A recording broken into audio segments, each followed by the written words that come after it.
Bismillahirrahmanirrahim. Nahmaduhu wa nusalli ala rasulihil karim, amma ba'd. Hadirin yang mulia, kita semua berkumpul di lapangan ini adalah untuk satu usaha yang mana pada hari ini seluruh dunia ini menjadi tempat untuk bekerja dan berusaha. Di setiap tempat berbagai macam bentuk usaha yang sedang dijalankan. Dan setiap orang yang buat usaha, mereka menginginkan bagaimana dengan usaha yang mereka kerjakan, mereka mendapatkan kesuksesan. Setiap orang sedang buat usaha. Anak-anak kecil pun yang nampaknya mereka ini sedang bermain. Jika mereka ini ditanya, apa yang sedang kalian kerjakan? Kalian sedang apa? Maka jawabnya adalah kami sedang berusaha buat satu pekerjaan.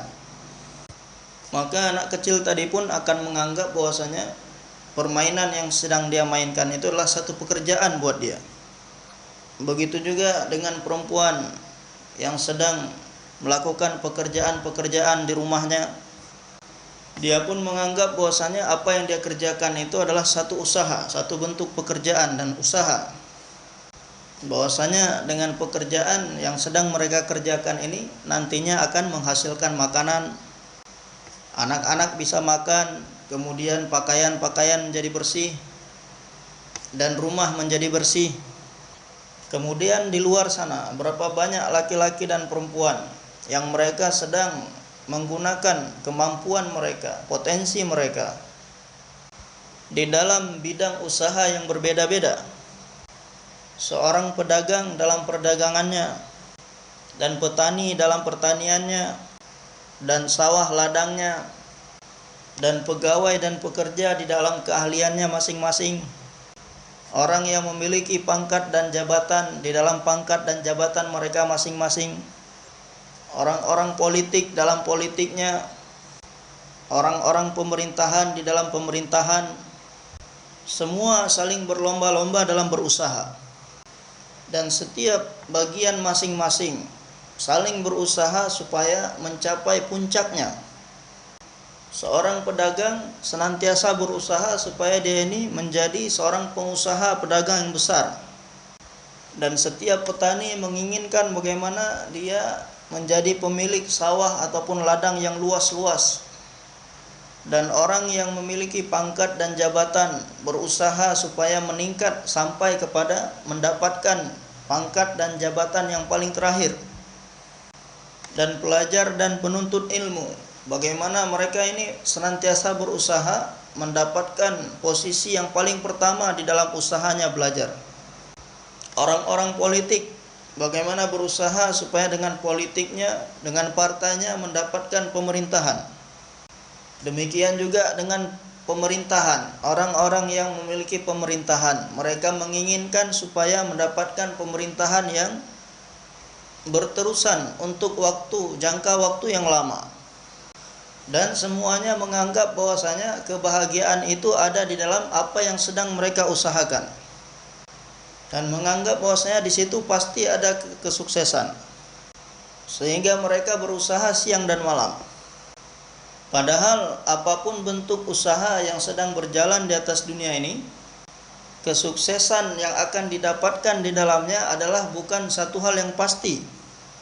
Apabila kita melihat kepada sejarah yang ada di atas dunia ini, apabila kita membaca dan mendengar kisah-kisah para nabi, maka manusia akan mengetahui bahwasanya kaum-kaum sebelumnya mereka pun pernah menjalankan segala bentuk usaha yang ada pada saat ini, yang sedang kita usahakan dan kita menganggap di dalamnya adalah ada kesuksesan. Akan tetapi yang mereka dapatkan adalah kegagalan dan kehancuran. Maka pada saat ini dunia ini dipenuhi dengan berbagai macam bentuk usaha dan pekerjaan. Dan di dalam setiap bentuk usaha tersebut orang-orang menginginkan kesuksesan di dalamnya. Begitu juga dengan kita semua yang sedang berkumpul di sini. Berkumpulnya kita di sini adalah untuk satu usaha. Akan tetapi bedanya usaha kita dengan usaha yang ada di seluruh dunia saat ini adalah usaha yang dengannya kita semua berkumpul di sini saat ini bukanlah usaha yang kita buat sendiri. Akan tetapi ini adalah satu usaha yang Allah Subhanahu wa taala berikan kepada hamba-hamba yang Allah Subhanahu wa taala pilih dari setiap kaum, dari setiap kabilah, dari setiap zaman dan di setiap kampung dan setiap daerah. Orang yang paling mulia yang disebut dengan anbiya alaihimus salawatu wa taslimat, Allah telah mengutus mereka untuk buat ini usaha. Usaha yang disebabkannya sekarang kita ini berkumpul di sini. Dan usaha-usaha yang lain yang saya sebutkan sebelumnya, usaha perdagangan, pertanian, pekerjaan, usaha atas pangkat dan jabatan, usaha atas partai atau politik, keadilan dan pemerintahan, hasil yang akan didapatkan dari setiap usaha-usaha tadi bukanlah suatu hal yang pasti, akan tetapi merupakan satu hal yang mungkin. yakni seorang pedagang yang melakukan perdagangan, mungkin dengan perdagangannya tadi dia bisa mendapatkan hasil atau tidak. Begitu juga seorang petani yang berusaha atas pertanian, mungkin dengan usahanya tadi bisa mendapatkan hasil panen ataupun tidak. Dan mungkin juga seorang pedagang dengan perdagangan yang dia buat tadi malah mendapatkan kerugian bukan keuntungan. Demikian juga petani yang sedang mengusahakan pertaniannya mendapatkan satu bencana yang merusak semua pertaniannya sehingga dia tidak mendapatkan panen. Begitu juga orang-orang partai dan politik, mereka berusaha, dengan usahanya tadi mungkin saja mereka mendapatkan pemerintahan. Kalaulah semua partai dan politik ini pasti mendapatkan pemerintahan, maka tidak bisa kita bayangkan dalam satu negara itu ada ratusan ribu perdana menteri. Maka dalam setiap bentuk usaha yang ada di atas dunia ini, kesuksesan yang akan didapatkan di dalamnya adalah bukan satu hal yang pasti. Kemudian jikalaupun mendapatkan kesuksesan di dalam setiap usaha tadi, maka kesuksesan yang didapatkan oleh seorang tidak akan bertahan lama, akan tetapi untuk satu waktu yang terbatas, ataupun paling lama kesuksesan yang akan didapatkan adalah sampai kematian saja. Sedangkan berkumpulnya kita di sini adalah untuk satu usaha yang sangat mulia, yang sangat tinggi, yang mana hasil dari yang akan didapatkan dari usaha ini adalah sesuatu hal yang pasti, yang mana Allah Subhanahu wa taala akan memasukkan cahaya hidayah di dalam hati orang yang buat usaha ini. Usaha yang pasti akan mendapatkan hasil, yakni dengan usaha ini seseorang akan mendapatkan cahaya hidayah. Dan seseorang yang telah mendapatkan cahaya hidayah, maka dia akan mengenal Allah Subhanahu wa taala. Kemudian dia akan mudah untuk mentaati setiap perintah Allah, dan dia akan mudah dalam mengamalkan sunnah Nabi sallallahu alaihi wasallam. Dan pada hari ini dikarenakan kemampuan kita, potensi kita, tenaga kita, kepahaman kita, kepandaian kita, dan ilmu kita, dan amal kita, dan semua hubungan-hubungan kita dan kecintaan kita tidak digunakan untuk usaha ini, maka kita pun saat ini sedang hidup dalam kehampaan dan kekosongan dari cahaya hidayah. Yang mana disebabkan itu semua, hari ini apabila datang satu perintah Allah Subhanahu wa taala, kemudian dengan waktu yang bersamaan datang satu hajat keperluan untuk jasmani kita, maka kita akan mendahulukan keperluan ataupun hajat jasmani kita daripada perintah Allah Subhanahu wa taala. Dari segi duniawi kita mengetahui bahwasanya ini adalah seorang menteri, ini adalah kursi, dan ini adalah seorang polisi, dan ini adalah tentara. Jika kita ini taat kepada mereka, maka kita akan mendapatkan manfaat seperti ini. Dan jika kita tidak mematuhi peraturan mereka, perkataan mereka, maka kita akan mendapatkan kerugian seperti ini. Akan tetapi tidak mengetahui bahwasanya manfaat apa yang akan saya dapatkan jika saya ini mentaati Allah Subhanahu wa taala, dan kerugian apa yang akan saya dapatkan jika saya ini tidak taat kepada Allah Subhanahu wa taala. Akan tetapi apabila seseorang ini buat usaha ini, menjalankan usaha ini, maka Allah Subhanahu wa taala akan memberikan satu cahaya, satu sinar ke dalam hati orang tersebut, yang mana dengan cahaya tadi dia akan mendapatkan ma'rifatullah dan akan masuk keagungan Allah Subhanahu wa taala ke dalam hatinya. Kebesaran Allah, kehebatan Allah, kemuliaan Allah Subhanahu wa taala akan masuk ke dalam hatinya, dan hubungannya akan semakin erat dengan Allah Subhanahu wa taala, dan akan mendapatkan kemanisan dalam kecintaan kepada Allah, dan kedekatannya dengan Allah Subhanahu wa taala semakin hari akan semakin meningkat. Dan semakin dia ini dekat kepada Allah Subhanahu wa taala, maka menyempurnakan segala perintah Allah Subhanahu wa taala akan menjadi satu hal yang akan paling dia cintai melebihi yang lainnya. Seperti seorang sahabat, Abdullah bin Huzafah radhiyallahu anhu, ketika Raja Rum menangkapnya dan ingin membunuhnya, dan ingin memasukkan beliau ini ke dalam air yang mendidih, apa yang beliau katakan saat itu? Beliau mengatakan, alangkah sedihnya, kenapa hanya satu nyawa saja yang aku miliki untuk dikorbankan atas nama Allah yang maha tinggi, yang maha mulia, Allah yang memiliki arsy yang agung, Allah Tuhan yang maha pemurah, Allah Tuhan seluruh alam semesta. Mengapa hanya satu nyawa yang aku miliki? Seandainya aku memiliki nyawa sebanyak bulu yang ada di tubuhku, maka aku akan korbankan satu persatu nyawa tersebut atas nama Allah Subhanahu wa taala. Inilah yang akan terjadi apabila dalam diri seseorang itu ada hubungan yang erat dengan Allah. Hadirin yang dirahmati Allah Subhanahu wa taala, maka berkumpulnya kita di sini adalah untuk usaha tersebut. Nabi-nabi terdahulu diutus untuk satu kawasan, satu wilayah yang khusus, di zaman yang khusus, dan setiap nabi yang datang adalah untuk menyuarakan perlawanan kepada setiap yakin-yakin yang dimiliki oleh setiap kaum pada masanya masing-masing. Apabila di satu daerah, di satu tempat, orang-orang yakin bahwasanya dengan kekuasaan dan pemerintahan maka masalah akan selesai, maka Allah mengutus seorang nabi kepada mereka dan memberitahukan kepada mereka bahwasanya bukan kekuasaan atau pemerintahan yang bisa menyelesaikan masalah.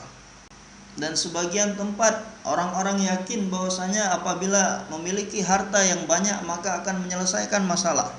Maka Allah utus seorang nabi kepada mereka untuk menasihati mereka bahwasanya harta yang banyak tidak bisa menyelesaikan masalah, ataupun kurangnya harta ini tidak bisa mendatangkan masalah. Kemudian kepada kaum yang yakin bahwasanya dengan jumlah yang banyak maka masalah akan selesai, Nabi pun datang kepada mereka bahwasanya jumlah yang banyak ini tidak bisa menyelesaikan masalah. Bukan jumlah yang banyak masalah akan selesai. Masalah akan selesai hanya dengan pertolongan Allah Subhanahu wa taala. Kemudian kepada kaum yang yakin bahwasanya dengan militer, tentara dan persenjataan maka masalah akan selesai, maka Nabi pun datang kepada mereka dan menasihati bahwasanya tentara dan persenjataan ini tidak bisa menyelesaikan masalah.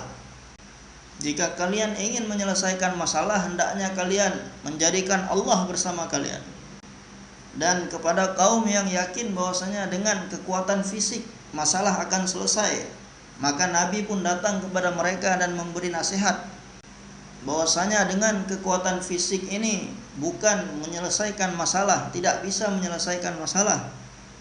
Akan tetapi jika Allah bersama kalian maka masalah akan selesai. Dan kepada kaum yang yakin bahwasanya dengan persawahan, pertanian, perkebunan, dan dengan membuat bendungan yang begitu besar, dan dengan perkebun-kebun yang dipenuhi dengan buah-buahan dan bunga-bunga, dan pertanian yang memberikan hasil yang sangat banyak, akan menyelesaikan masalah. Nabi pun datang kepada mereka dan memberi nasihat bahwasanya jika Allah bersama kalian maka masalah akan selesai. Dengan benda-benda tadi kalian tidak akan bisa menyelesaikan masalah.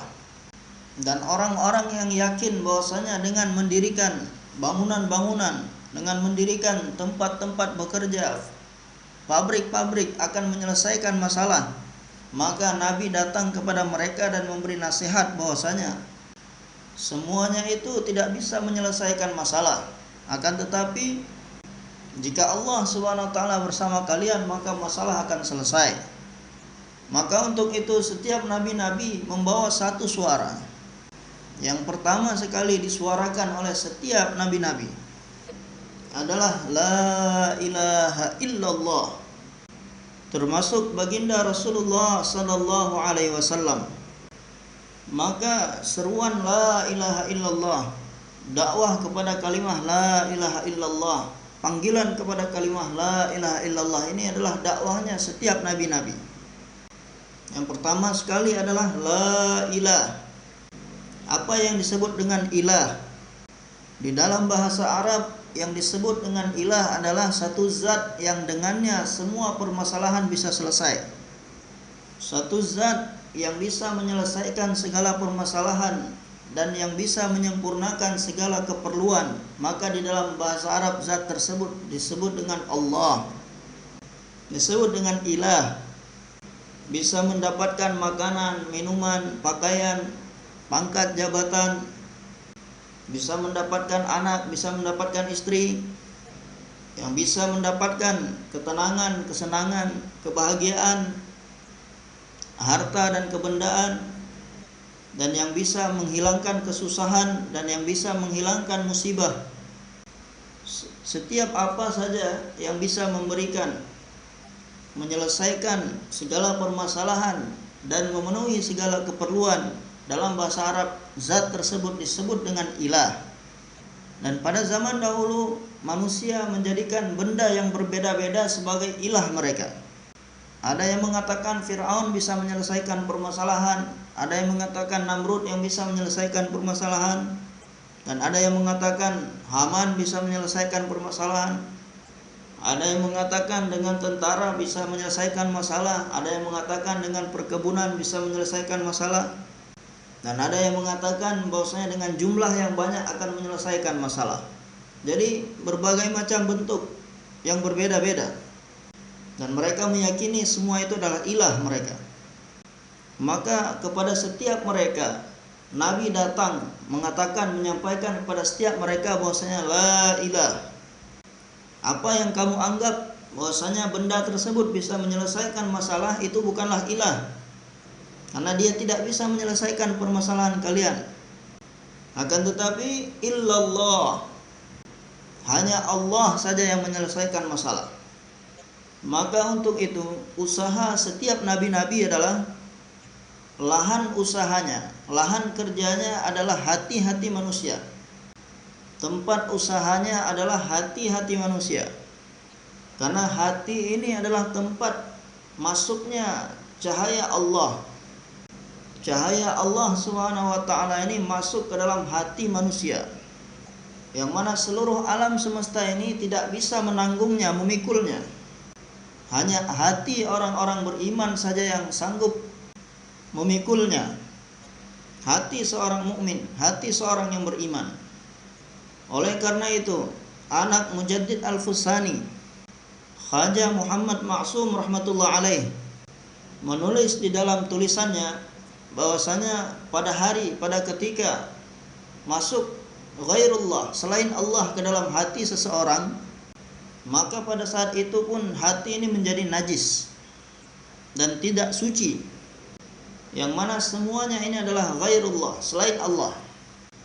Langit dan bumi, pangkat, jabatan, kedudukan, menteri-menteri dan kementerian, dan penguasa dan kekuasaan, perdagangan dan pertanian, bapak, ibu, saudara laki-laki, saudara perempuan, anak dan istri, teman-teman dan sahabat, ini semua adalah ghairullah, selain Allah. Demikian juga dengan musuh. Ketika hati dimasuki oleh keyakinan-keyakinan kepada semua benda-benda tadi, maka hati pun menjadi tidak suci dan najis.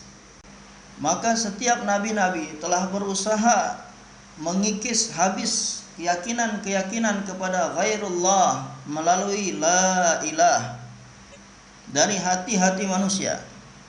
Maka apabila hati tadi sudah bersih, kemudian barulah Allah Subhanahu wa taala yang Maha Suci akan masuk ke dalam hati tersebut. Allah Subhanahu wa taala adalah yang Maha Suci, tahir, thayyib.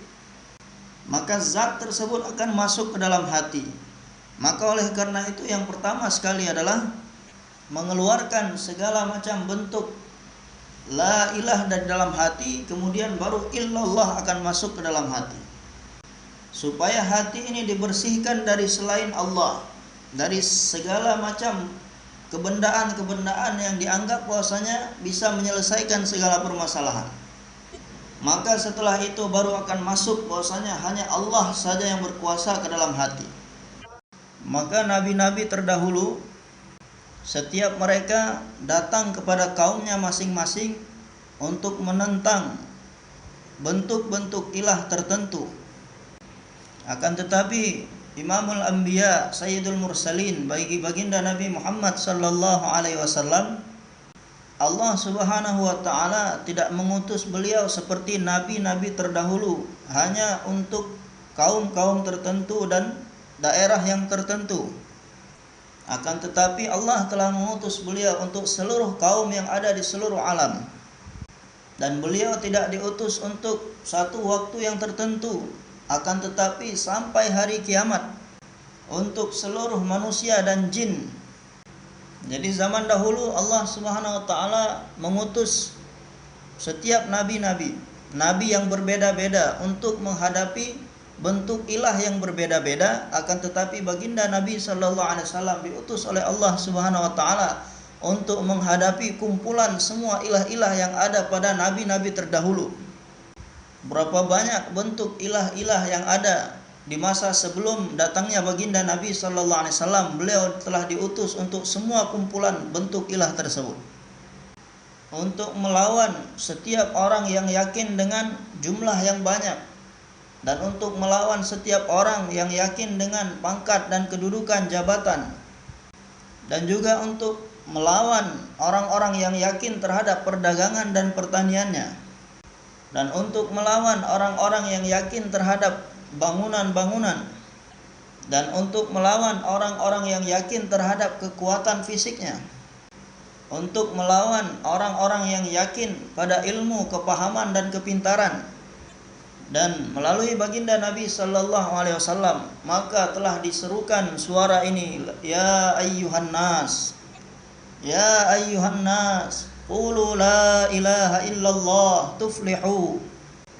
Wahai seluruh manusia dimanapun kalian berada, seluruh raja-raja, menteri-menteri, semua orang-orang kaya, orang-orang miskin, semua laki-laki dan perempuan yang ada di atas dunia ini, semua orang-orang yang berpangkat dan berkedudukan, yang memiliki jabatan di atas dunia ini, wahai semua orang-orang yang membangga-banggakan kekuatan militer dan persenjataannya, wahai orang-orang yang menganggap bahwasanya dirinya telah mengatur dunia ini dengan tangannya sendiri, wahai seluruh orang-orang yang tinggal di gunung-gunung, di daratan atau di lautan, orang-orang yang tinggal di pulau-pulau, wahai seluruh manusia dimanapun kalian berada di atas dunia ini, wahai semua orang-orang Arab, wahai semua orang-orang Ajam, wahai seluruh orang Amerika dan orang Europe,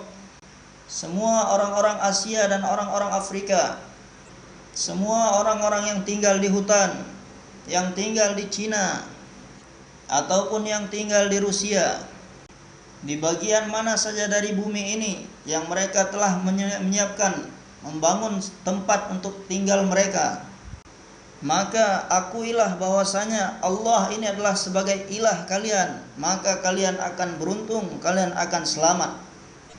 akuilah bahwasanya Allah sebagai ilah, supaya kalian yakin bahwasanya sumber kekuatan hanyalah Allah. Yang ada pada zaman kita saat ini adalah lafaz kekufuran, bahwasanya sumber kekuatan adalah rakyat. Ini adalah lafaz-lafaz yang membuat Allah Subhanahu wa taala murka.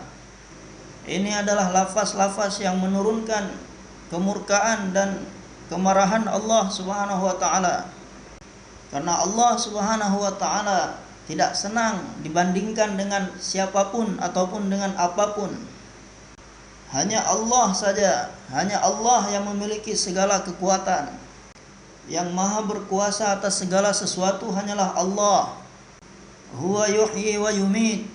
Kehidupan dan kematian ada di tangan Allah Subhanahu wa taala. Allah berikan makan kepada siapa yang dikehendaki. Demikian juga kematian ini hanya ada dalam kekuasaan dan genggaman Allah Subhanahu wa taala. Siapa yang dikehendaki oleh Allah Subhanahu wa taala akan dimatikan oleh Allah.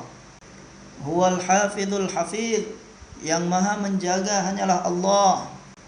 Walaupun seluruh makhluk yang ada di seluruh dunia berkumpul untuk memberikan kerugian ataupun kecelakaan kepada seseorang, sedangkan Allah Subhanahu wa taala berkehendak ingin menjaga orang tersebut, maka seluruh makhluk di seluruh dunia tidak bisa melukai walaupun sehelai rambutnya. Dialah Allah, huwas sami', huwal basir, yang maha melihat segala-galanya, yang melihat setiap gerak-gerik kita, yang mendengar setiap ucapan kita. Huwal mu'izz wal mudhil, semua kemuliaan dan kehinaan ada dalam kekuasaan Allah. Siapa yang dikehendaki oleh Allah Subhanahu wa taala, Allah angkat orang tersebut dari jurang kehinaan dan ditempatkan di atas puncak kemuliaan. Dan siapa yang dikehendaki oleh Allah Subhanahu wa taala, orang tersebut diturunkan dari puncak kemuliaan dan dijatuhkan ke dalam jurang kehinaan. Seperti yang dikatakan oleh Ustadz kami, Hazrat Maulana Jamshid Ali Khan rahmatullah alaih, siang harinya menjadi wazir azam, yakni menteri yang paling besar, perdana menteri. Kemudian pada malam harinya menjadi asir azam, menjadi tahanan yang paling besar. Jadi siang harinya menjadi perdana menteri dan pada malam harinya menjadi tahanan besar. Yang tadinya dimuliakan oleh setiap orang karena dia inilah seorang menteri, perdana menteri yang besar, tapi sekarang dihinakan oleh orang-orang karena menjadi tahanan dan kejahatan yang besar. Ini semua diatur oleh Allah Subhanahu wa taala. Allah Subhanahu wa taala wahdahu la syarikalah wala mislalah wala niddalah wala walidalah wala waladalah wala sahibatalah. Dialah yang Maha Esa, tidak ada siapapun yang bisa menyekutukan Allah Subhanahu wa taala.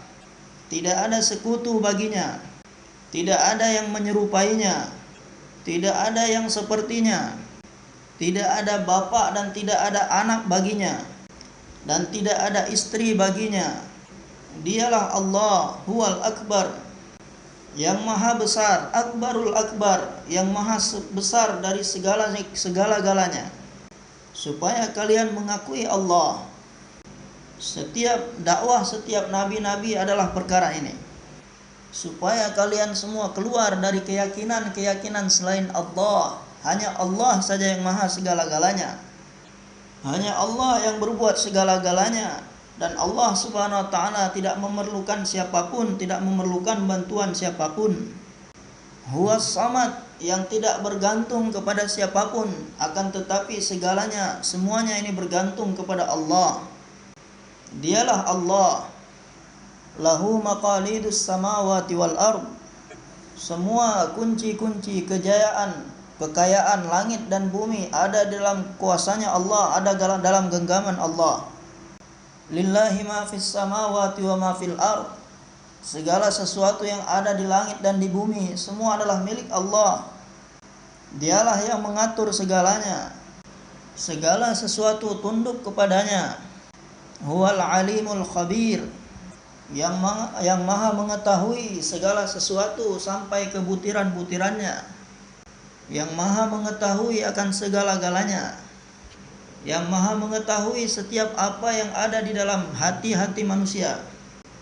Setiap pikiran-pikiran, bayangan-bayangan yang tersirat di dalam hati-hati kita, Allah mengetahui semuanya. Huwallahul ladzi la ilaha illahu. Hanya Allah saja yang maha segala-galanya. Selebihnya adalah tipu daya. Haji Abdul Wahab Sahab rahmatullah alaih senantiasa mengatakan bahwasanya Maulana Muhammad Ilyas rahmatullah alaih mengatakan bahwasanya apa saja yang selain Allah subhanahu wa ta'ala adalah tipu daya. Apabila Maulana Ilyas rahmatullah alaih mengucapkan Allah, maka orang-orang di sekitar beliau bisa merasakan keagungan Allah subhanahu wa ta'ala terpancar di hadapan mereka. Karena begitu besar keagungan Allah yang ada dalam hati beliau. Untuk itu bagaimana kita kuatkan hubungan kita dengan Allah dan korbankan diri ini semuanya untuk Allah, untuk kecintaan kepada Allah Subhanahu wa taala. Maka akan mendapatkan kelezatan dalam kemanisan cintanya kepada Allah. Sehingga kita bisa merasakan manisnya kecintaan kepada Allah. Sehingga kelezatan dalam menyebut nama Allah Subhanahu wa taala akan mengalahkan segala kelezatan yang ada di atas dunia ini. Bagaimana kita berusaha memasukkan Allah ke dalam hati kita? Bagaimana kita bisa menyimpan Allah di dalam hati kita? Haji Sahab mengatakan bahwasanya orang mau percaya ataupun tidak, tetapi Allah Subhanahu wa taala itu ada. Orang-orang percaya ataupun tidak, Allah yang maha segala-galanya. Selain Allah Subhanahu wa taala tidak ada yang bisa buat apapun. Allah yang maha segala-galanya. Allah yang berbuat segala-galanya. Supaya keagungan Allah masuk ke dalam hati kita. Jika Allah Subhanahu wa taala bersama kita, segala permasalahan akan selesai. Pasti dan pasti akan selesai. Permasalahan di dunia maupun permasalahan akhirat. Ketika mati dan ketika di medan mahsyar, yang akan menyelamatkan saya, menyelesaikan permasalahan saya di jembatan Shiratal Mustaqim, karena Allah bersama saya. Dan di surga nanti Allah Subhanahu wa taala akan menyelamatkan saya dan menyelesaikan segala permasalahan saya untuk selama-lamanya.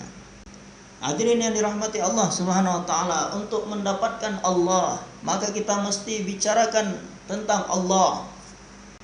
Bicarakan lagi dan lagi, lagi dan lagi.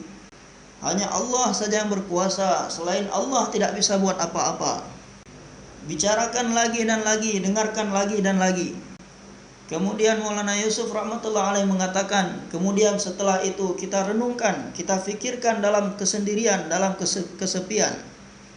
Setiap hari kita luangkan waktu kita untuk bersendiri, untuk merenungkan setiap apa yang kita ucapkan, setiap apa yang kita dengarkan, bahwasanya Allah yang berkuasa, selain Allah tidak ada apa-apa. Kemudian lihat kepada hati kita, bagaimana keadaan hati kita, apa yang dikatakan oleh hati kita. Ketika kita sedang sendirian, kita renungkan, maka kita akan mengetahui sampai di mana keadaan kita. Akan tetapi Haji Sahab rahmatullah alaih mengatakan bahwasanya Maulana Rashid Ahmad Ganggohi senantiasa mengatakan, dalam keadaan tidak sengaja saja kita ucapkan lafaz Allah adalah sesuatu yang tidak kosong dari faedah dan manfaat. Ini beruntungnya kita saat ini. Yani ketika kita tidak sadar, dalam keadaan tanpa sengaja kita mengucapkan nama Allah, maka itu pun tidak kosong dari manfaat dan faedah. Maka di dalam usaha ini, yang mana disebabkan usaha ini kita berkumpul saat ini di sini, yang pertama sekali yang diucapkan dalam usaha ini adalah bahwasanya Allah Subhanahu wa taala yang maha berkuasa perkara ini supaya masuk ke dalam hati kita. Dan selain Allah Subhanahu wa taala tidak bisa buat apa-apa. Walaupun seluruh makhluk dan benda-benda ini berkumpul, seluruh kekuatan yang ada di atas dunia ini berkumpul, dan seluruh kekuatan jin dan manusia yang ada di atas dunia ini berkumpul, dan seluruh kekuatan yang ada di langit ini berkumpul, ingin mencelakai seseorang, tetapi Allah tidak menghendaki, maka semuanya tidak akan bisa mencelakakan sedikit pun. Dan jika Allah Subhanahu wa taala telah berkehendak, dan telah memberikan satu keputusan untuk membersihkan satu negeri, untuk membersihkan, menghancurkan satu kota, maka walaupun seluruh kekuatan dan asbab-asbab yang ada di langit dan di bumi ini dikumpulkan untuk menghindari kecelakaan tersebut, kebinasaan tersebut, maka semua kekuatan dan asbab-asbab tadi hanya bisa terdiam saja.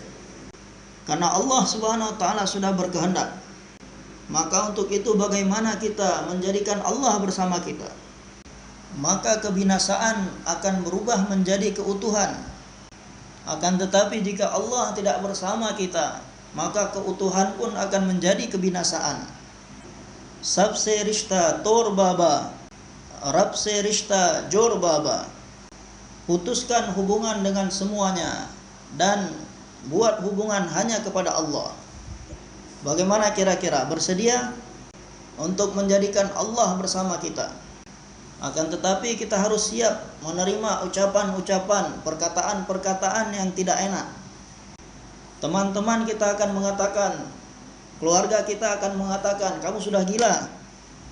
Kamu kira cuma kamu saja yang paham agama, selain kamu tidak ada orang yang paham agama.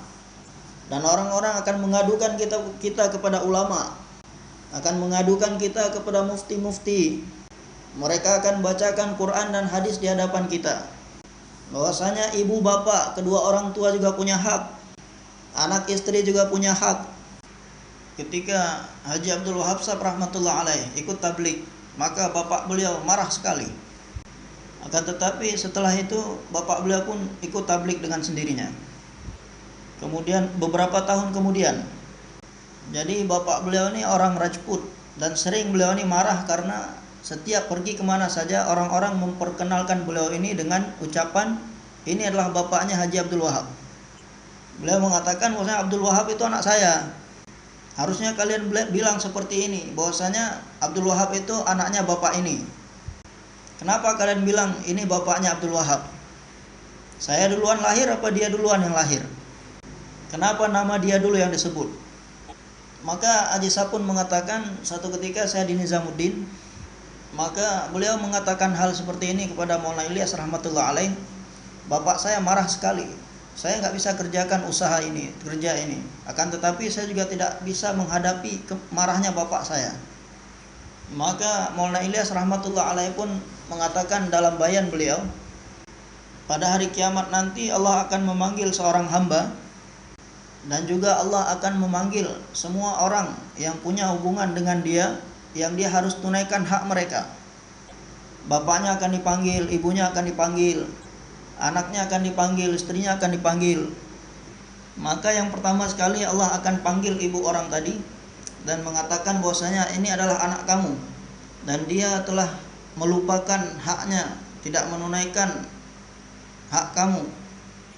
Hak yang ini dan hak yang itu dia lupa tunaikan. Sekarang apakah kamu mau diberikan hak kamu tadi, ataupun kamu mau yang itu? Itu lihat di depan sana, itu ada surga, lihat. Haji Sahab menyampaikan seperti ini, bahwasanya Maulana Ilyas mengisyarahkan dengan jari beliau seperti ini. Itu lihat di depan ada surga, kamu mau surga itu, apakah mau hak kamu ditunaikan sekarang? Maka ketika ibunya tadi melihat surga, dia akan katakan, ya Allah, saya mau surga saja. Kemudian Allah akan berfirman, lalu bagaimana dengan hak tadi, apakah kamu maafkan? Saya maafkan semuanya ya Allah. Maka Allah berfirman kepada ibunya, ya sudah, kamu pergi ke surga sana. Kemudian setelah itu akan dipanggil bapaknya, dan difirmankan bahwasanya anakmu telah menyia-nyiakan, melupakan haknya yang ini dan itu. Dia tidak tunaikan hak kamu. Sekarang kamu maunya haknya ditunaikan, ataupun itu di depan lihat ada surga di sana? Apakah kamu mau surga itu ataupun haknya ditunaikan? Maka bapaknya mengatakan, saya ingin surga. Lalu bagaimana dengan hak yang disia-siakan dan dilupakan tadi? Apakah dimaafkan? Bapaknya mengatakan, saya maafkan. Kalau begitu kamu pergi sana ke surga. Kemudian istrinya pun akan dipanggil seperti itu juga, anaknya pun akan dipanggil seperti itu juga. Begitu juga dengan yang lainnya, satu persatu akan dipanggil. Maka semua hak-hak yang disia-siakan tadi semuanya dimaafkan dan semuanya diberikan surga oleh Allah. semuanya sudah ikhlas, maka kemudian Allah pun berfirman kepada orang tersebut, kamu pun pergi sana ke surga. Maka Haji Sahab mengatakan, ketika saya dengarkan ini dari Maulana Ilyas rahmatullah alaih, maka saya mengatakan sekarang masalah sudah selesai. Sekarang sudah tidak ada masalah lagi. Maka kemudian siang dan malam, maka beliau pun tidak mempedulikan rumahnya, ahli keluarganya, saudara-saudaranya. Beliau pun telah menjadikan usaha ini sebagai usaha beliau yang paling utama. Suatu ketika saya sedang melihat tafsir Qurtubi, di sana ada hadis yang isinya sama seperti yang disampaikan oleh Maulana Ilyas rahmatullah alaih. Pada hari kiamat nanti Allah akan memanggil seorang hamba, kemudian Allah akan memaafkan segala hak-hak yang dia lupakan, dan sebagai gantinya Allah Subhanahu wa taala memberikan surga kepada ahli-ahli hak tadi. Ini seperti ini ada di tafsir Qurtubi. Maka saya sampaikan kepada Haji Sahab bahwasanya ini di dalam hadis pun ada seperti ini. Bahwasanya pada hari kiamat nanti seseorang yang dia ini mengorbankan dirinya, waktunya, hartanya, segala-galanya untuk meninggikan kalimatullah, untuk nama Allah Subhanahu wa taala, meninggikan nama Allah. Tidak mempedulikan siang dan malam, tidak mempedulikan rumah dan ahli keluarganya, tidak mempedulikan makan dan istirahatnya, maka Allah Subhanahu wa taala akan memberikan nikmat yang paling tinggi kepada setiap ahli hak, yang mana hak-hak mereka tidak sempat ditunaikan oleh orang tadi. Allah akan ganti dengan surga sehingga mereka memaafkan semua hak-hak mereka, dan semuanya Allah masukkan ke dalam surga. Karena dialah Allah Subhanahu wa taala yang Maha Pemurah, tidak akan ada kekurangan sedikit pun dalam khazanahnya. Dia akan berikan kepada siapapun. Maka hadirin yang dirahmati Allah Subhanahu wa taala, yang paling penting itu adalah Allah Subhanahu wa taala. Selain Allah Subhanahu wa taala tidak ada apa-apanya. Akan tetapi seseorang tidak akan sampai kepada Allah, seseorang tidak akan mendapatkan Allah selama seorang hamba itu tidak melewati jalan Muhammadur Rasulullah. Tanpa Muhammadur Rasulullah, seseorang tidak akan bisa sampai kepada Allah. Jadi sejauh mana seseorang ini mewarnai kehidupannya dengan warna Nabi sallallahu alaihi wasallam, maka sejauh itu pula dia akan mendapatkan kedekatan dengan Allah. Seseorang yang ingin sampai kepada Allah Subhanahu wa taala tetapi memilih jalan yang lain selain jalan Muhammadur Rasulullah, maka dia tidak akan sampai kepada Allah. Maka untuk mencapai Allah Subhanahu wa taala hanya satu jalan, yakni jalannya Muhammad sallallahu alaihi wasallam. Maka seseorang tidak akan sampai pada tujuannya selagi dia meninggalkan cara Nabi sallallahu alaihi wasallam dan memilih cara yang lain. Dan tujuan itu adalah Allah. Jadi semua usaha ini, apa yang sedang diusahakan ini adalah semuanya adalah untuk menuju kepada Allah, untuk mencapai Allah Subhanahu wa taala, untuk mendapatkan Allah, untuk membuat hubungan dengan Allah. Allah Subhanahu wa taala yang memiliki langit dan bumi, bintang, bulan, matahari. Setiap apa saja yang ada di alam semesta ini adalah milik Allah. Sekali saja kita buat hubungan dengan Allah, bagaimana supaya hubungan kita terbentuk dengan Allah Subhanahu wa taala? Dan dalam membentuk hubungan kita dengan Allah Subhanahu wa taala dengan mengikuti, melihat kepada cara Rasulullah sallallahu alaihi wasallam. Jika kita memilih jalannya Rasulullah sallallahu alaihi wasallam, maka kita akan sampai ke tujuan kita. Dan jika kita meninggalkan cara Rasulullah, jalan Rasulullah, kita akan tidak sampai kepada tujuan kita.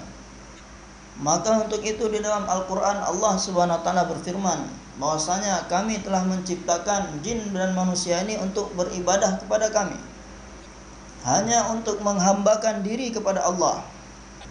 Jadi yang disebut dengan hamba itu adalah dia tidak hidup dengan keinginannya sendiri, tidak bisa hidup mengikuti keinginannya sendiri. Hari ini kita memang mengatakan dengan lisan kita bahwasanya kita adalah hamba Allah.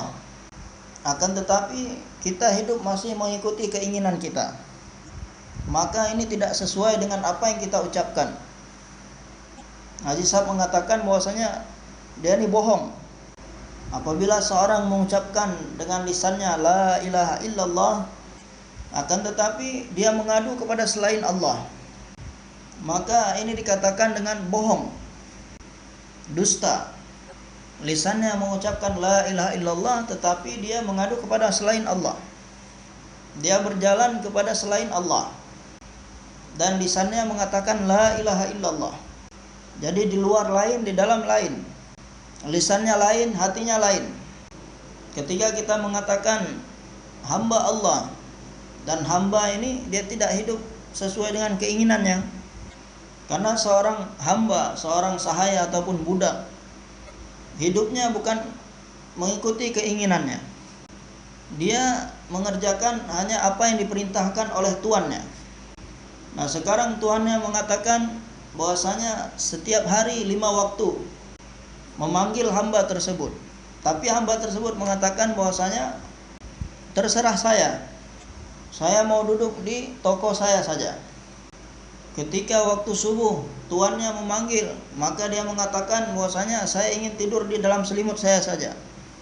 Maka ini tidak sesuai dengan ucapan hamba tadi. Yang dinamakan hamba adalah walaupun di tengah malam jam 2 malam tuannya membangunkan, dia tidak akan bisa menolak. Bahkan bukan hamba sahaya, orang yang bekerja menerima gaji, dia pun tidak bisa menolak ataupun mengingkari atasannya. Jadi walaupun ada perintah dari atasannya jam 3 malam, dia pun tidak bisa mengingkarinya. Padahal dia bukan seorang hamba. Apalagi kalau dia ini seorang hamba. Karena hamba ini dia tidak punya apa-apa, dirinya sendiri dia tidak miliki. Setiap apa saja yang dia punya ini adalah milik tuannya. Begitu juga dengan keadaan kita saat ini. Kita mengatakan bahwasanya uang yang ada di kantong kita ini adalah milik kita. Allah mengatakan bagaimana bisa milik kamu, sedangkan kamu adalah seorang hamba. Demikian juga mata ini adalah milik saya, terserah saya menggunakan seperti apa. Allah mengatakan bagaimana ini mata bisa jadi punya kamu, sedangkan kamu adalah hambaku, kata Allah. Dan kamu sendiri mengatakan bahwa saya adalah hamba Allah.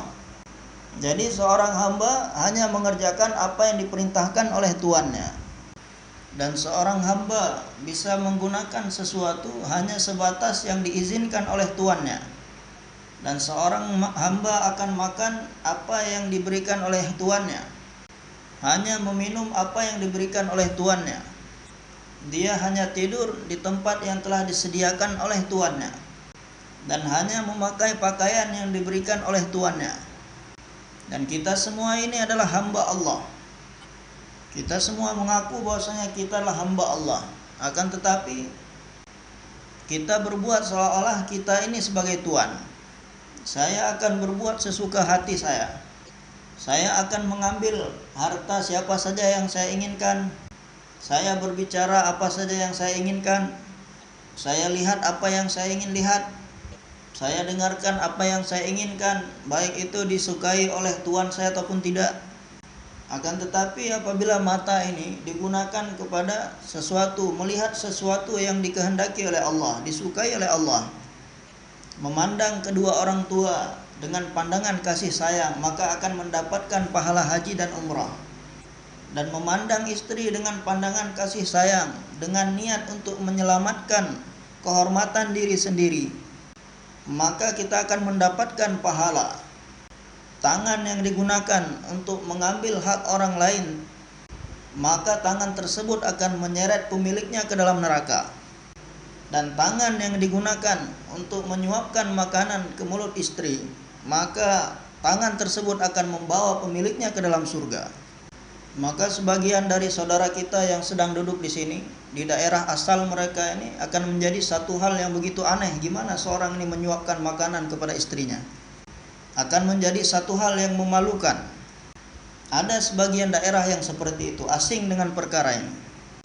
Jadi dulu ketika kami sedang keluar, jemaah ketika itu ada Maulwi Abdurrahman, kemudian guru kami Maulwi Khursyid, semua kami satu jemaah. Kemudian ada satu Maulwi Sab di dalamnya. Beliau bercerita bahwasanya ketika dia ini baru-baru ikut tabligh, ketika itu keluar 3 hari, ketika itu beliau sudah selesai belajarnya dan sudah menjadi ustadz. Ketika baru keluar 3 hari beberapa kali, maka sebelum pulang 3 hari dinasihati supaya ini mengucapkan salam ketika masuk rumah, ketika jumpa dengan istri juga ucapkan salam. Maka beliau katakan ketika saya pulang, kemudian saya ucapkan salam. Mendengar saya mengucapkan salam, istri saya langsung lari ke dalam rumah. Dia katakan, wah ini ada apa ini, kok tiba-tiba mengucapkan salam, aneh sekali orang ini, sudah gila mulai sak ini kata. Bahkan mengucapkan salam kepada istri pun adalah suatu yang aneh di daerah tersebut. Ini cerita sudah lama ini, mungkin sekarang ini sudah tidak seperti itu. Padahal jika seorang ini menyuapkan makanan ke mulut istrinya, dengan demikian dia pun bisa mendapatkan pahala. Ini ada di kitab-kitab seperti ini. Akan tetapi tangan yang sama jika digunakan untuk mengambil hak orang lain, maka tangan tersebut akan diberikan azab oleh Allah dan akan menyebabkan orang ini dimasukkan ke neraka.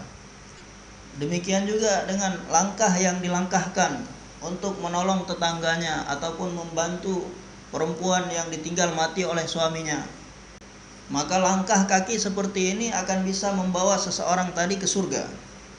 Akan tetapi langkah kaki yang dilangkahkan untuk merampas rumah tempat tinggal orang lain, maka langkah kaki seperti ini akan membawa seorang tadi ke dalam neraka.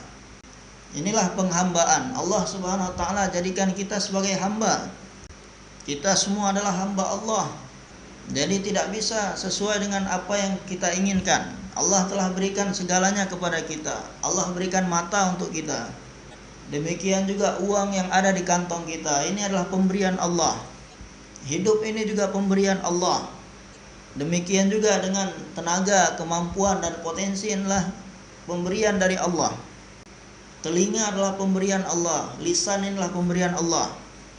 Allah yang telah ciptakan, Allah yang telah berikan kepada kita. Allah berikan kepada kita izin untuk menggunakannya. Maka kasih sayang Allah Subhanahu wa taala, dia telah mengutus baginda Nabi Muhammad sallallahu alaihi wasallam yang telah memberitahukan kepada kita bahwasanya semua inilah pemberian dari Allah Subhanahu wa taala. Dan kita diberikan izin oleh Allah untuk menggunakannya, akan tetapi digunakan hanya di tempat-tempat yang menjadikan Allah Subhanahu wa taala ridha. Dan supaya jangan digunakan di tempat-tempat yang menjadikan Allah Subhanahu wa taala marah. Dan supaya berkata jujur sehingga Allah Subhanahu wa taala senang. As-sidqu yunji, kejujuran ini akan menolong seseorang. Dan jangan berbohong, jangan berkata dusta, karena bohong ini akan menghancurkan kamu, akan menghancurkan seseorang. Allah Subhanahu wa taala pun menjadi marah. Dan kita diperintahkan untuk bersedekah. Dengan sedekah yang kita keluarkan akan menambah harta kita. Jangan makan riba, jangan ambil riba, jangan ambil suap yang menyebabkan berkurangnya harta kita. Maka Nabi ini datang untuk memberitahukan kepada kita apa yang Allah inginkan dari kita. Bukan hanya memberitahu saja, bahkan mempraktekkan langsung kepada kita. Bahwasanya jika kita ingin menggapai Allah Subhanahu wa taala, sampai kepada Allah Subhanahu wa taala, jangan kita hidup mengikuti keinginan kita sendiri. Supaya kita hidup sesuai dengan apa yang telah diciptakan Allah Subhanahu wa taala. yakni hidup sebagai seorang hamba, menghambakan diri kepada Allah. Allah telah ciptakan kita adalah untuk menghambakan diri kepada Allah, supaya 24 jam hidup seperti itu. Seluruh manusia dari Nabi Adam alaihissalam sampai manusia yang terakhir di atas dunia ini, tanggung jawab mereka semuanya adalah supaya menghambakan diri kepada Allah Subhanahu wa taala. Apa yang dikehendaki oleh Allah Subhanahu wa taala supaya dikerjakan, dan apa yang dilarang oleh Allah Subhanahu wa taala supaya ditinggalkan.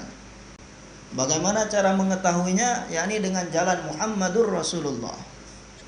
Apa yang Allah Subhanahu wa taala inginkan dari seorang hamba adalah hanya beberapa waktu yang Allah inginkan, siang dan malam ini. Apabila datang panggilan Allah Subhanahu wa taala dalam 5 waktu ini, supaya kalian tinggalkan segala-galanya supaya datang ke rumahku. Dan semua masjid-masjid yang ada di dunia ini adalah anak-anaknya Baitullah. Semuanya adalah rumah Allah. Setiap hari 5 kali dipanggil oleh Allah Subhanahu wa taala, wahai hamba-hambaku, datanglah ke rumahku. Wahai hamba-hambaku, supaya kalian ini tunduk di depan perintahku. Setiap laki-laki dan perempuan ini adalah hamba-hamba Allah. supaya mereka hidup dalam 24 jam ini sebagai hamba Allah, menghambakan diri kepada Allah. Bagaimana supaya setiap kalian hamba-hambaku mengetahui apa yang aku inginkan setiap saat dan keadaan dalam 24 jam. Dan jika aku ini adalah sebagai Tuhan kalian, pencipta kalian, aku adalah sebagai pemelihara kalian yang memberi kepada kalian, supaya dalam 24 jam ini kalian ingat kepadaku. Ingatlah aku, supaya kalian ini menetapkan waktu-waktu untuk berzikir kepadaku, mengingat Allah Subhanahu wa ta'ala. Tuhan saya adalah Allah, pemilik saya adalah Allah, penguasa saya adalah Allah. Allah. Mengingat Allah Subhanahu wa ta'ala dengan membaca kitabullah, Al-Quranul Karim. Kemudian apalagi yang Allah Subhanahu wa ta'ala inginkan dari kita, supaya kita ini satu sama lain hidup sebagaimana dengan sesama saudara kandung kita, yang satu ibu dan satu bapak. Inna rabba rabbul wahid wa innal aba abal wahid. Tuhan hanyalah satu, yakni Allah Subhanahu wa ta'ala. Bapak pun satu, yakni Adam alaihissalam. Kita semua adalah anak-anak Adam alaihissalam. Maka untuk itu kita diperintahkan untuk memiliki sifat sebagaimana akhlak baginda Nabi sallallahu alaihi wasallam. Bagaimana pergaulan Nabi sallallahu alaihi wasallam dengan istrinya, pergaulan beliau dengan hamba-hamba sahayanya, pergaulan beliau dengan tetangganya, bagaimana perlakuan Nabi kepada orang yang lebih tua, bagaimana perlakuan beliau kepada yang lebih muda, kepada anak-anak, bahkan bagaimana perlakuan beliau kepada musuh sekalipun. Ini juga diberitahukan oleh Nabi sallallahu alaihi wasallam. Bahkan beliau pun menyampaikan bagaimana hendaknya memperlakukan hewan-hewan. Sebanyak mana beban yang kamu berikan kepada hewan tunggangan tadi, berikan kepadanya balasan yang sesuai.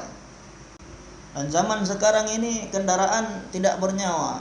Akan tetapi zaman dahulu ketika kendaraan ini masih bernyawa, ada bagal, ada keledai, ada kuda, ada unta, kerbau, sapi, yang mana jika hewan-hewan tadi diberikan muatan yang melebihi kemampuannya, dia pun akan merasa keberatan.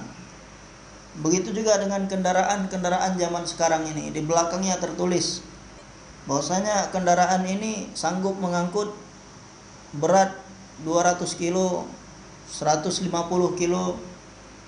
Akan tetapi yang terjadi malah 2 kali lipat, 3 kali lipat, 5 kali lipat lebih dari itu dimasukkan ke dalam situ.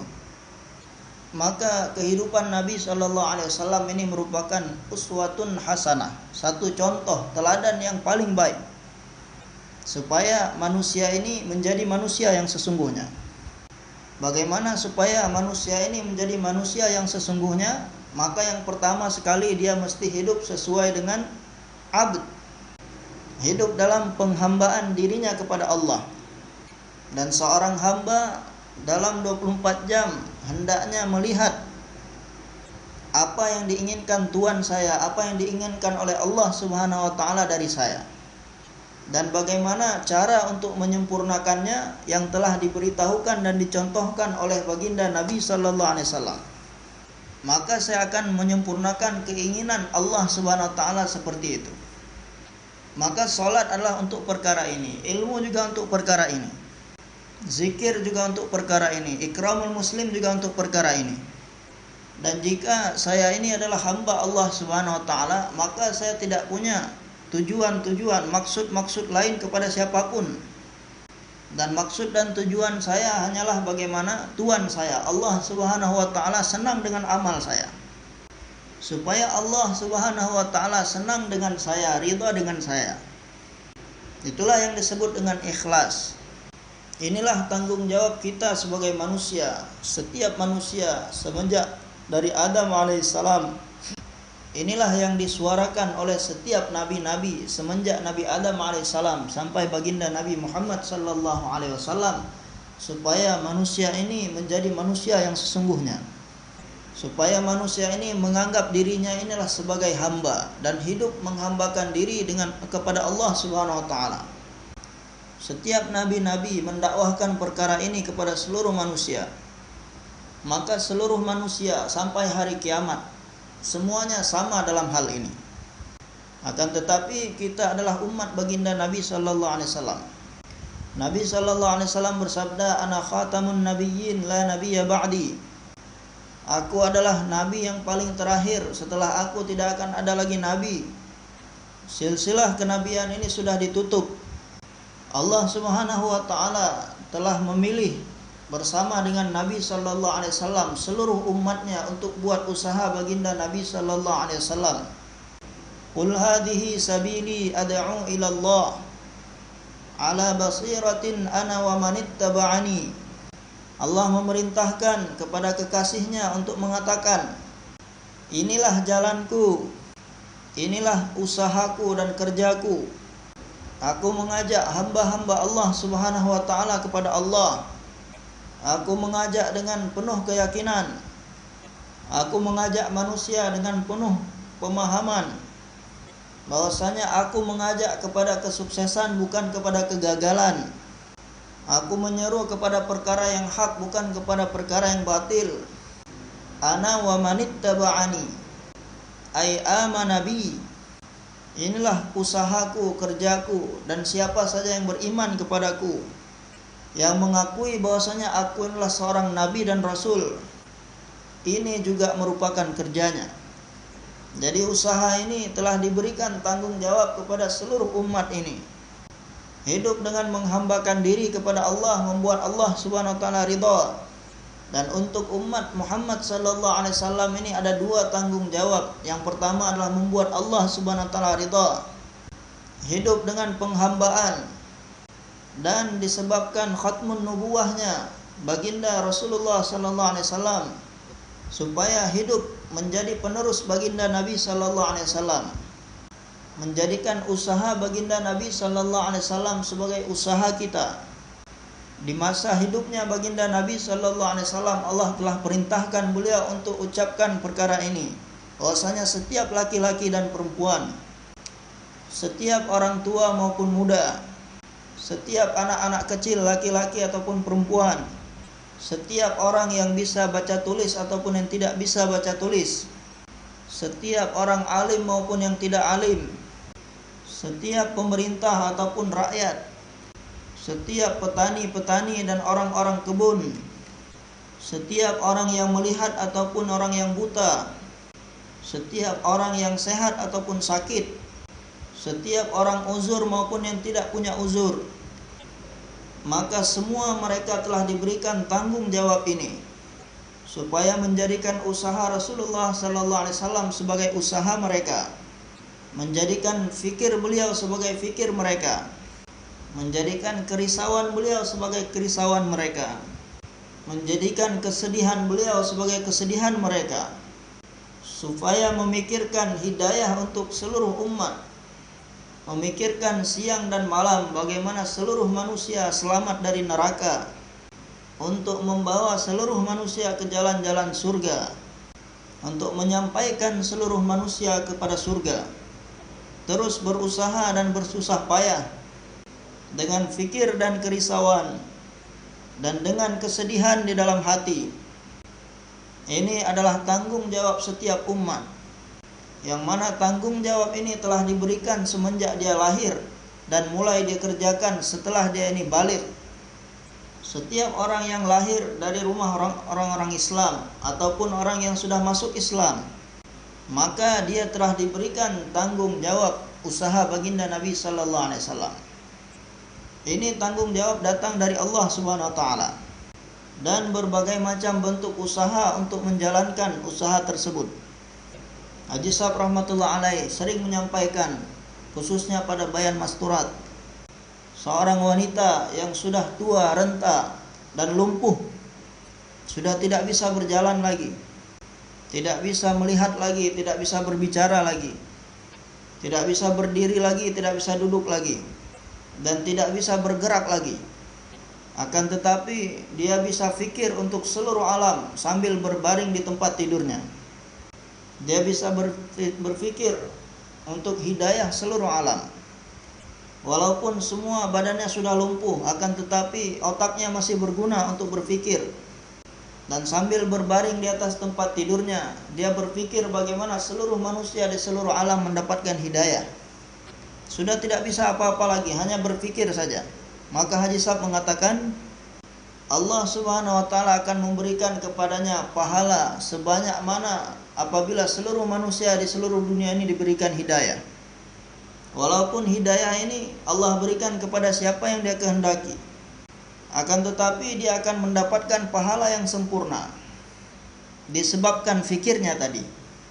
Dan Haji Sahab mengatakan kepada dua orang ulama di Hindustan, Haji Sahab menyampaikan kepada mereka bahwasanya di seluruh Hindustan ini berapa banyak madrasah-madrasah. Katakan kepada semua pelajar-pelajar dan ustadz-ustadz yang ada di semua madrasah-madrasah tadi, setiap kali mereka akan memulai belajar dan mengajar, supaya mereka niat belajar untuk seluruh alam. Maka beliau mengatakan jika mereka buat belajar dan mengajar ini dengan niat untuk seluruh alam, walaupun mereka tidak kemana-mana, akan tetapi ketika mereka mulai belajar dan mengajar, mereka niat untuk seluruh alam.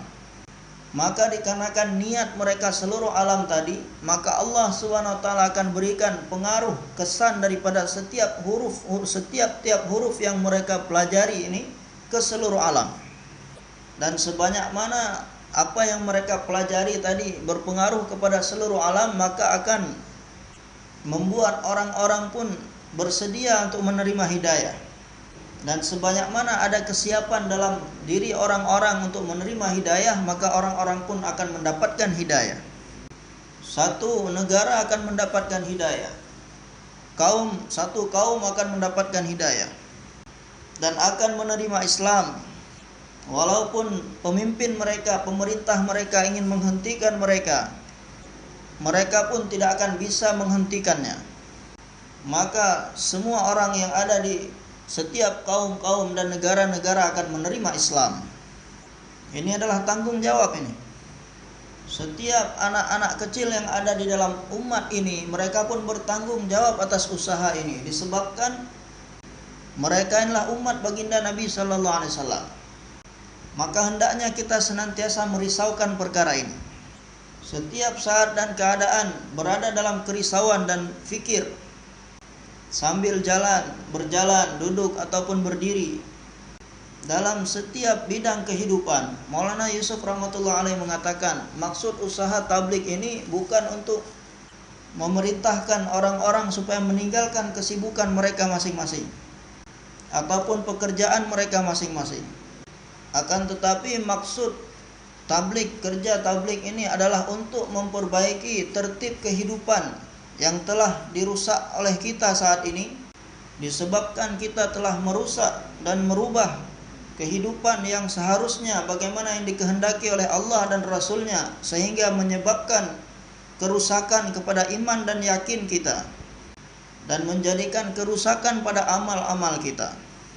Maka maksud dari usaha tabligh ini adalah untuk memperbaiki tertib hidup yang telah dirubah oleh manusia tadi, dan untuk meluruskan, memperbaiki keyakinan dan amal dalam bidang apapun yang sedang dikerjakan oleh manusia, baik itu orang yang ada di pertanian ataupun perdagangan, baik yang sedang belajar dan mengajar, untuk orang-orang yang ada di setiap sekolah-sekolah, college ataupun university yang sedang belajar ilmu agama ataupun ilmu dunia, orang-orang yang ada di dalam politik ataupun yang ada di pengadilan-pengadilan ataupun yang ada di pemerintahan-pemerintahan, menteri-menteri ataupun penguasa-penguasa.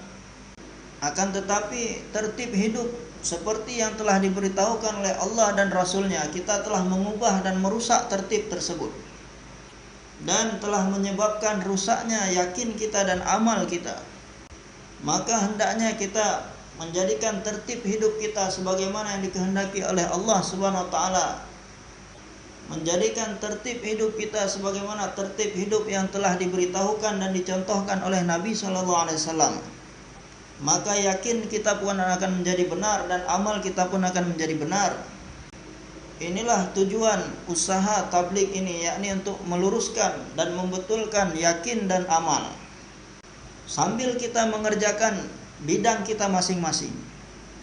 Dan Maulana Yusuf rahmatullah alaih mengatakan bahwasanya semua permasalahan di seluruh dunia ini, baik itu masalah perorangan ataupun bersama, infiradi ataupun ijtimai, baik itu masalah yang sementara ataupun masalah yang selama-lamanya. Masalah yang sementara adalah masalah yang sampai kematian, dan masalah yang selama-lamanya adalah masalah yang dimulai setelah kematian.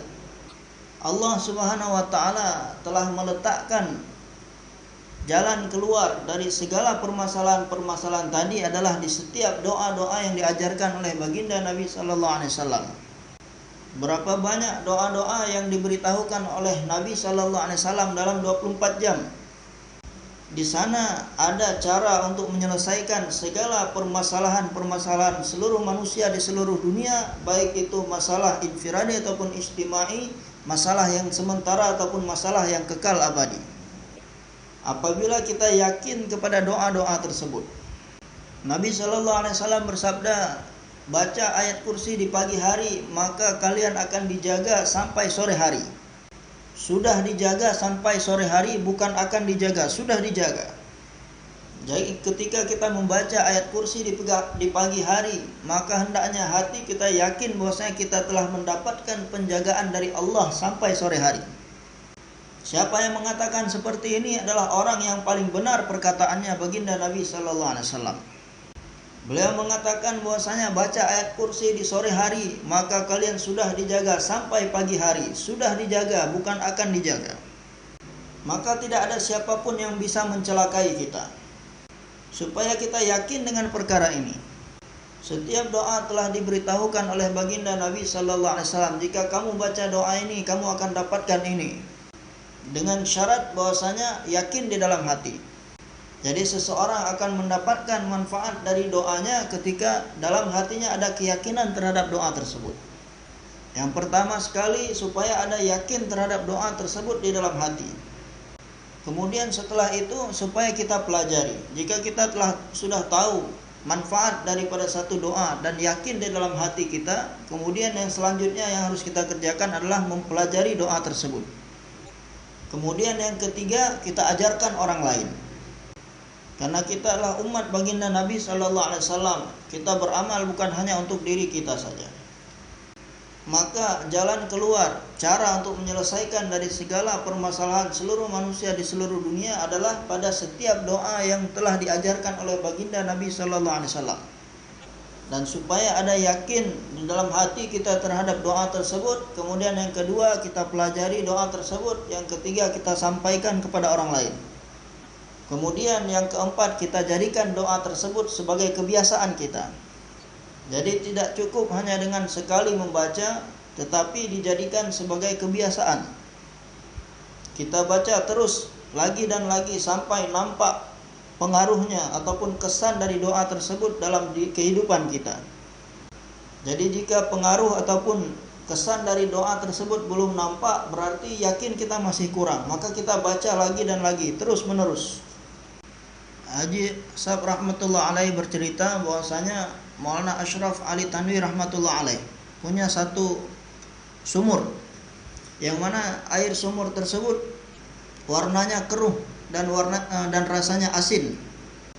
Akan tetapi setiap kali minum air tersebut, beliau senantiasa membaca doa yang ada di kitab-kitab, yang ada di hadis-hadis, yakni doa minum air putih, air tawar.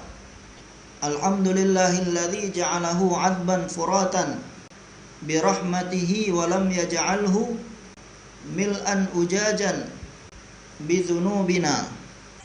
Beliau senantiasa baca doa ini ketika minum air dari sumur tersebut. Segala puji bagi Allah Subhanahu wa taala yang telah menjadikannya air yang segar dan sejuk dan lezat, Padahal air dari itu sumur tersebut bukan air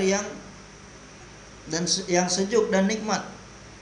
Akan tetapi beliau baca doa ini, ya Allah, segala puji hanya bagi Engkau yang telah memberikan kami minum air yang lezat, air yang sejuk, dan tidak menjadikannya sebagai air yang keruh dan asin disebabkan dosa-dosa kami. Padahal keadaan airnya seperti itu. Dengan niat baca doa tersebut bahwasanya ini adalah doa Rasulullah ketika minum air putih. Mudah-mudahan dengan doa seperti ini air kita pun menjadi bagus dan lezat. Maka Haji Sab mengatakan bahwasanya selama 12 tahun Hazrat Maulana Ashraf Ali Tanwi rahmatullah alaih terus baca doa ini selama 12 tahun. 12 tahun kemudian maka air dari sumur tersebut pun menjadi air yang bagus dan bersih. Akan tetapi tidak ditinggalkan doa tersebut, dibaca terus. Kalau kita sekarang baru doa 2 kali sudah kita tinggalkan. Kita doa 3 kali kemudian kita tinggalkan. Jadi usaha kita adalah mengetuk pintu saja. Minta terus, lagi dan lagi, lagi dan lagi. Apabila kita ini adalah seorang hamba dan Allah adalah Tuhan kita, tidak ada yang bisa memberikan kepada kita selain Dia, maka hendaknya kita menyempurnakan dan kita jadikan amalan kita sehari-hari setiap doa yang diajarkan oleh Nabi sallallahu alaihi wasallam kepada kita. Dan Maulana Yusuf rahmatullah alaih mengatakan, kapan doa ini akan dikabulkan oleh Allah Subhanahu wa taala? Ketika kita ini berusaha menghidupkan sunnah Nabi sallallahu alaihi wasallam, cara hidup Nabi sallallahu alaihi wasallam di setiap bidang kehidupan yang sedang kita jalani dan setiap apa saja bidang kehidupan yang dijalani oleh manusia. Kita hidupkan dan kita jalankan cara Nabi sallallahu alaihi wasallam di situ, maka doa ini pun akan dikabulkan oleh Allah Subhanahu wa taala. Dan kita tidak akan mengetahui apa saja cara hidup sunnah Rasulullah sallallahu alaihi wasallam di setiap bidang-bidang kehidupan ini selagi kita ini tidak buat hubungan dengan para ulama. Setiap apa saja kita berusaha untuk bertanya kepada ulama. Saya bekerja di bidang ini, apa saja perintah Allah Subhanahu wa taala, sunnah Rasulullah sallallahu alaihi wasallam yang mesti saya jalankan dan saya hidupkan di bidang yang sedang saya jalani ini, supaya kita bertanya hal ini kepada ulama dan kemudian kita berusaha untuk mewujudkannya dan mengamalkannya. Maka ketika kita mulai berusaha untuk menghidupkannya dan menjalankannya, setiap perintah Allah dan sunnah Rasulullah yang berkaitan dengan bidang kehidupan kita tadi, maka doa kita pun langsung diterima oleh Allah, dikabulkan oleh Allah. Bersedia semua insyaAllah. Maka ini adalah 2 tanggung jawab. Yang pertama, sebagai manusia tanggung jawabnya adalah setiap saat dan keadaan kita hidup menganggap diri kita ini sebagai hamba Allah dan sebagai umat Muhammad sallallahu alaihi wasallam. Kita berusaha menjadikan usaha Nabi sallallahu alaihi wasallam sebagai usaha kita. Dan kita sediakan diri kita untuk perkara ini. Dan apabila 2 tanggung jawab ini kita jalankan, kita sempurnakan, dan setiap amal yang berkaitan dengan 2 tanggung jawab ini kita kerjakan, kita sempurnakan, maka balasan apa yang Allah akan berikan kepada kita? Allah berfirman dalam Al-Quran, Ya ayyuhalladzina amanu hal adullukum ala tijaratin tunjikum min adzabin alim. Wahai orang-orang beriman, kita bersyukur kepada Allah Subhanahu wa taala. Allah dudukkan kita di sini. Allah golongkan kita sebagai orang-orang beriman. Jadi di luar sana masih banyak orang, mereka juga orang beriman. Allah Subhanahu wa taala berfirman, wahai orang-orang beriman, tidakkah ku beritahukan satu perdagangan, satu perniagaan yang bisa menyelamatkan kalian dari azab yang pedih, supaya kalian ini beriman kepada Allah dan Rasulnya. Jadi kita inilah orang-orang beriman. Kemudian kita diperintahkan lagi untuk beriman kepada Allah Subhanahu wa taala dan Rasulnya. Maksudnya adalah supaya iman kita ini mencapai puncak kesempurnaan. Karena iman yang ada pada kita saat ini belum mencapai puncak kesempurnaan iman. Maka Allah berfirman, Perniagaannya adalah supaya kalian mencapai puncak keimanan, kesempurnaan iman. Orang yang bisa mencapai kesempurnaan iman ini, puncak kesempurnaan iman ini adalah orang yang dalam 24 jam dia hidup sebagai hamba Allah, menghambakan diri kepada Allah. Bahwasanya saya adalah hamba Allah. Orang yang menyempurnakan tanggung jawabnya yang pertama, dia ini akan mencapai puncak kesempurnaan iman. Setiap saat dan keadaan dia memandang kepada zat Allah Subhanahu wa taala, kepada Tuannya. Apa yang Allah perintahkan kepada saya saat ini, bagaimana caranya saya menyempurnakannya dengan cara Nabi sallallahu alaihi wasallam. Terus dalam keadaan seperti ini, dalam makan, minum, tidur, ketika sedang bekerja, setiap saat dan keadaan senantiasa memperhatikan apa perintah Allah dan menyempurnakannya dengan cara baginda Nabi sallallahu alaihi wasallam. Maka orang seperti ini akan terus meningkat menuju puncak kesempurnaan iman. Supaya yakin terhadap setiap janji-janji Allah dan ancaman-ancaman Allah. Supaya yakin terhadap janji-janji Rasul dan ancaman-ancaman atau peringatan-peringatan Rasul. Yakin kepada setiap janji Allah dan Rasulnya, yakin terhadap setiap cara yang dicontohkan oleh Rasulnya. Maka inilah yang akan membawa seseorang kepada puncak kesempurnaan iman. Dan ini adalah iman yang dikehendaki. Dan berjihadlah kalian di jalan Allah Subhanahu wa taala dengan diri dan harta kalian. Berusahalah dengan sungguh-sungguh untuk meninggikan agama Allah Subhanahu wa taala. Kemudian ketika berusaha untuk meninggikan agama Allah, kalimat Allah Subhanahu wa taala, jika harus berhadapan dengan musuh, kemudian waktu sudah datang untuk mengorbankan nyawa, maka korbankan nyawa kalian untuk menghidupkan nama Allah Subhanahu wa taala di dunia. Kalimatullahi hiyal ulya, supaya kalimat Allah Subhanahu wa taala menjadi yang paling tinggi, dan supaya agama yang dikirimkan oleh Allah Subhanahu wa taala ini menjadi yang paling tinggi. Walaupun harus mengorbankan nyawa, saya akan korbankan. Walaupun harus mengorbankan harta, saya akan korbankan. Walaupun harga diri saya mesti dikorbankan, saya akan korbankan. Segala kemampuan dan potensi saya harus dikorbankan, saya akan korbankan. Semuanya akan saya korbankan untuk meninggikan agama Allah Subhanahu wa taala. Nyawa akan saya korbankan, harta akan saya korbankan. Segala apa yang diberikan oleh Allah kepada saya akan korbankan. Inilah yang difirmankan oleh Allah Subhanahu wa taala dengan perniagaan yang paling baik. Jadi dua tanggung jawab ada di dalam sini. Apa yang akan didapatkan dari perniagaan ini? Yaghfir lakum dzunubakum. Semua dosa akan diampuni.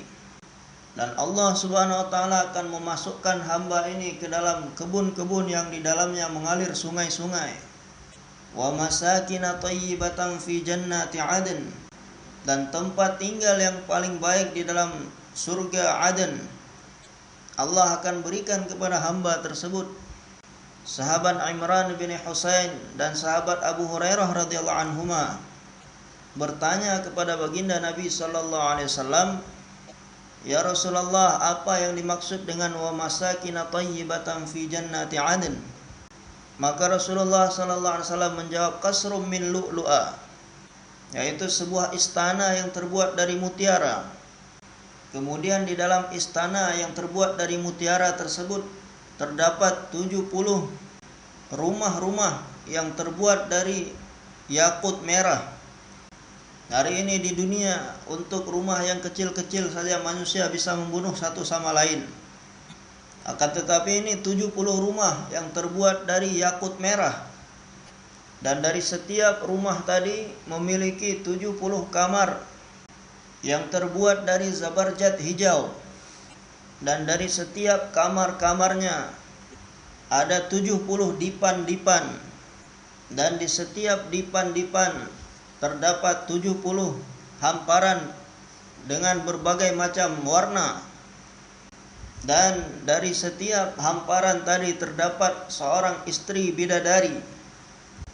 Hari ini kita sibuk mengurus istri kita sehingga melupakan mereka yang ada di sana. Kemudian di dalam riwayat lain Nabi sallallahu alaihi wasallam bersabda, jikalau satu orang bidadari tadi menampakkan satu sisi dari pergelangan tangannya di malam yang gelap, maka akan bisa menerangi seluruh dunia yang gelap. Dan jika satu orang wanita surga menjatuhkan air liurnya ke dalam 7 samudra yang ada di atas dunia ini, maka akan bisa menjadikan 7 samudra tadi berubah menjadi manis. Istri yang seperti ini yang sedang menunggu di sana. Kemudian setelah itu, di setiap kamar-kamar tadi terdapat 70 hidangan-hidangan. Bukan hidangan yang kecil. Yani di setiap hidangan-hidangan terdapat 70 macam makanan-makanan yang berbeda-beda. Dari setiap hidangannya berbeda-beda. Tidak ada hidangan yang sama dengan hidangan yang kedua. Dan dari setiap hidangan tadi ada 70 pelayan-pelayan laki-laki dan perempuan. Maka kita akan berpikir bahwasanya kalau di dunia 1 piring 2 piring kita makan sudah kenyang, bagaimana dengan makanan sebanyak itu nanti di surga? Maka akan terbuang sia-sia semuanya. Ataupun setiap orang yang masuk surga nanti akan menjadi rakus semuanya. Rasulullah SAW tahu akan hal ini, dan Allah Subhanahu wa taala juga Maha tahu. Pasti ada orang yang berpikiran seperti ini.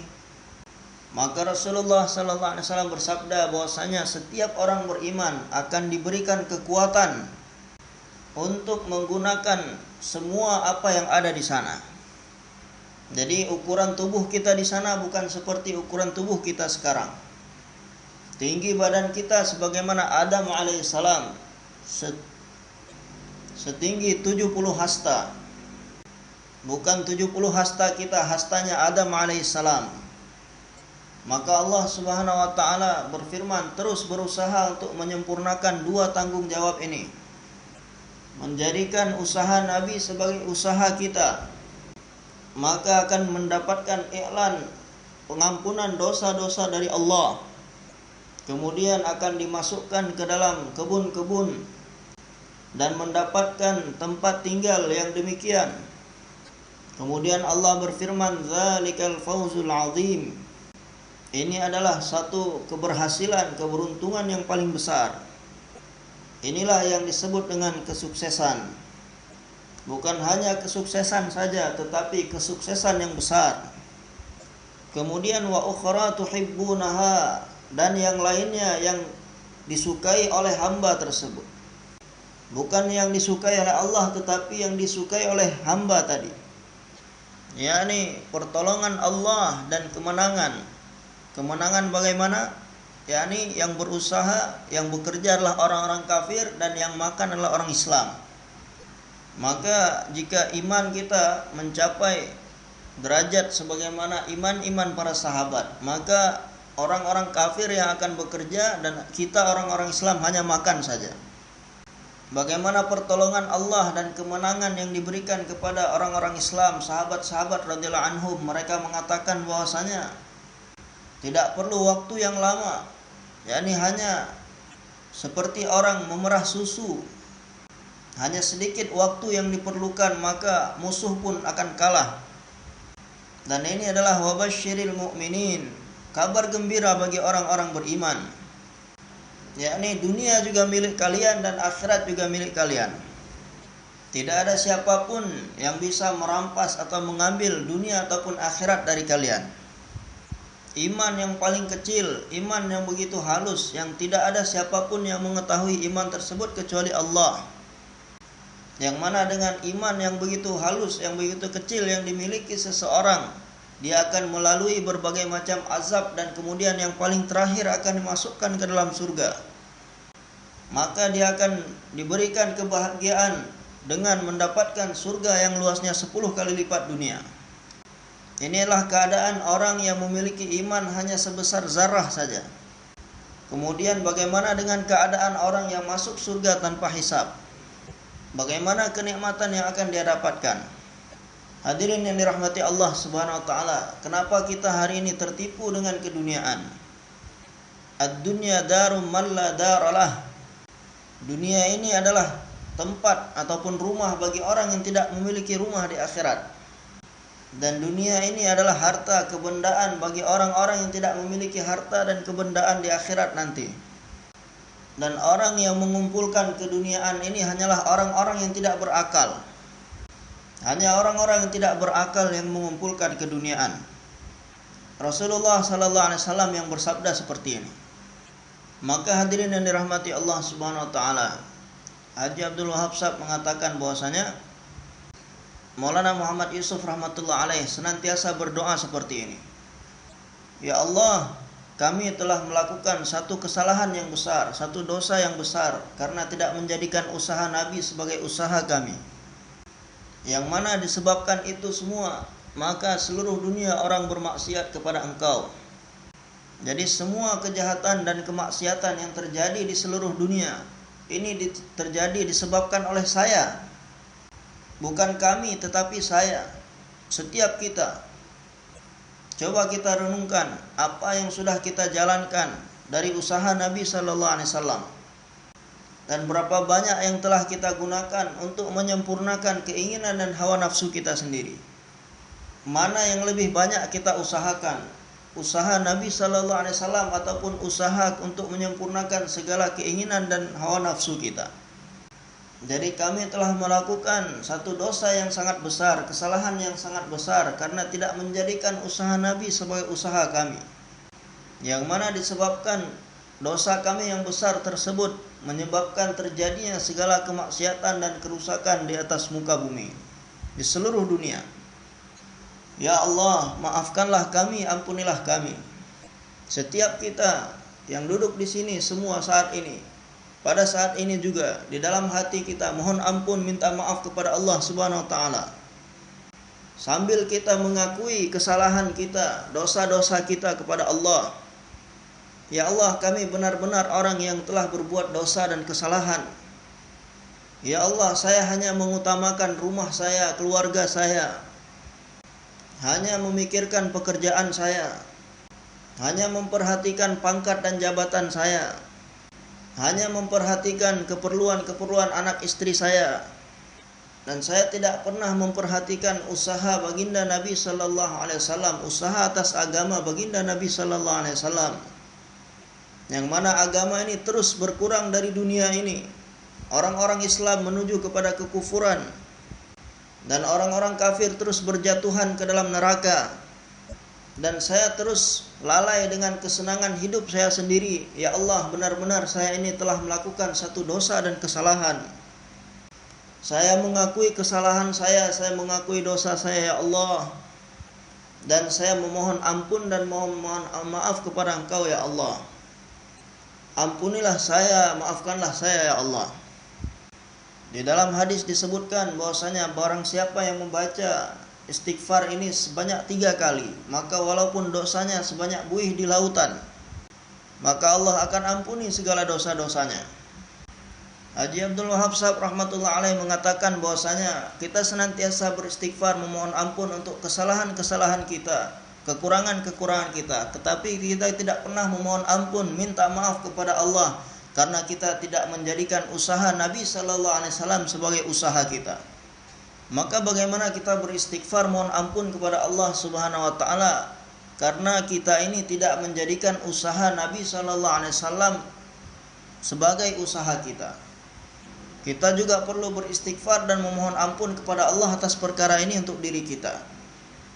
Maka kita beristighfar, astaghfirullahalladzi la ilaha illa huwal hayyul qayyum wa atubu ilaih. Baca sebanyak 3 kali. Astaghfirullahalladzi la ilaha illa huwal hayyul qayyum wa atubu ilaih. Astaghfirullahalladzi la ilaha illa huwal hayyul qayyum wa atubu ilaih.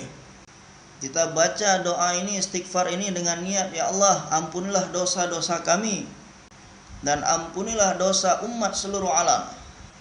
Maulana Muhammad Ilyas rahmatullah alaih mengatakan bahwasanya hendaknya kita beristighfar kepada Allah. Beliau senantiasa berdoa, ya Allah, ampunilah setiap dosa dan kesalahan umat ini, yang mana disebabkan dosa dan kesalahan tersebut umat ini telah terhalang daripada usaha yang mulia ini.